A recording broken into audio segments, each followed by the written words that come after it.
What's the biggest honor a movie can receive? A Golden Globe? An Oscar? Being reboot a million times? These days, it's being immortalized as a meme. My name's Steven, and welcome to Hot Strike. One does not simply become a meme. And you may be thinking, well, isn't that exactly what happens? A movie is made, then becomes a meme? Wrong. Many movies are released every year, but very few end up being memes. Now, some franchises like Star Wars, Lord of the Rings, and Marvel have hundreds of memes, because their dedicated fan bases are working in the meme mines trying to forge them. But for a movie that doesn't already have a psychotic fan base, it has to resonate on a deeply emotional level. It must contain a single image or moment that's part of the universal human experience. Now, I can see you're confused. I'm sure most people are just thinking memes are memes because they're funny. Now, that may be the case for some, but to be a great meme, it takes flexibility and simple visual storytelling that can relate to people of all different backgrounds. I could show my mom this meme and she would laugh, and I can use the very same format to make a meme for my little brother that she would totally not get. Everyone has experienced either confusion or happiness. By uniting meme god Nicolas Cage with new meme star Pedro Pascal, the unbearable weight of massive talent was able to be immortalized as a meme. And becoming a meme was not the only good thing this movie did. The unbearable weight of massive talent is a type of movie that doesn't get made a lot these days. In a world where most movies are either big budget franchise movies, animated kids movies, or something made by a streaming service, it stands out as an original story that just has fun. Sadly, it barely broke even, which is the main reason why movies of this scale and scope aren't made a lot. But something about it reminds me of a movie from the 90s or early 2000s, and I'm sure most of that is just having Nick Cage in it. It is extremely self-aware, and credit to Nick Cage who had the confidence to do this movie. It takes a lot of guts to play a version of himself whose career is in a slump, because to be honest, that isn't far from the truth. There was a period of time where the internet would joke about him never turning down a movie. I mean, look at all these straight-to-video on-demand movies he did, and this College Humor video from like 12 years ago.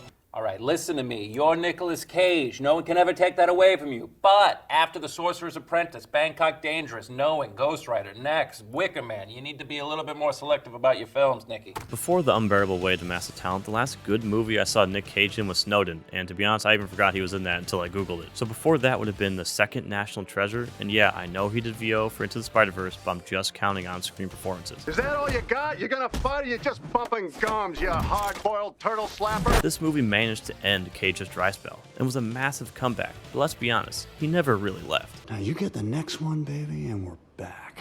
Not that we went anywhere. Not that we went anywhere.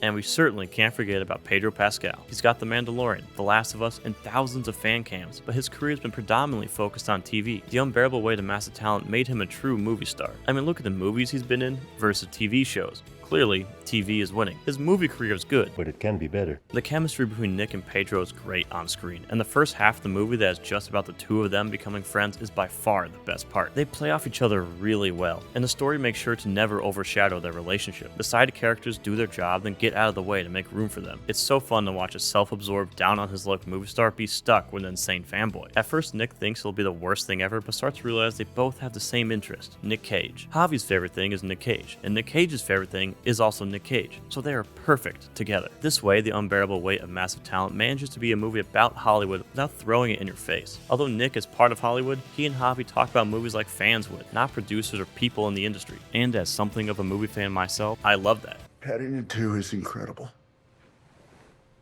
I fucking told you. Through their relationship, they're both able to build confidence and overcome the problems in their lives. Javi gets the confidence to stand up to his brother, and Nick gets the confidence to let his career take a back seat while he focuses more on being a good father. Now that is all very touching, but is the least interesting part of the movie. The marketing of this movie knew exactly what people wanted to see. They even had half of the meme in the trailer. It really does let Nick Cage go full Cage. You're Nick fucking...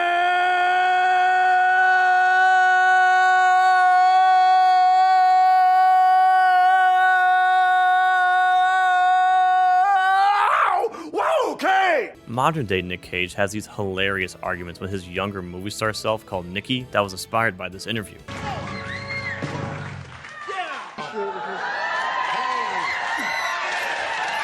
And I think it's pretty safe to say everyone loves Nick Cage. He doesn't half-ass anything. Not his performances, not his interviews, not even his real life. This man just loves movies and entertaining. It's a monitor lizard. He'll get to be about 6 feet long. He's like having a real dinosaur in your house.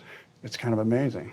And he's alive. He has this insane style of acting that's probably the most unique there is. Shows the robot hand and he goes like that. You know, it's just like a large expressionistic acting.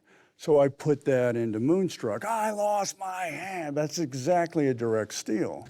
I lost my hand! hand! I lost my bride! Johnny has his hand! Johnny has his bride! You want me to take my heartbreak, put it away, and forget? Ethan Hawke said back in 2013 that Cage is the only actor since Marlon Brando that's actually done anything new with the art. Cage himself refers to his performances as mega acting, and I just love that term. How else could you describe a moment like this other than mega? A, B, C, D, E, F, G, H, I, J, K, L, M, N, O, P, Q, R, S, T, U, V, W, X, Y, Z. How'd it get burned?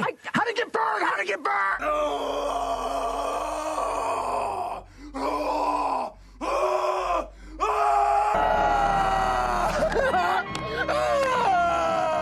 Goodbye, Nicolas Cage. I'll never forget you, man. And mega performances work best for memes. Only Nick Cage could have as much expression as a cartoon character like SpongeBob. He just goes over the top, and it translates to memes so well. Let's take a look at a different actor entirely like Adam Driver and break down some of his memes. Just had sex. I'm about to eat nachos. It's the greatest moment of my life. Every day I wake up.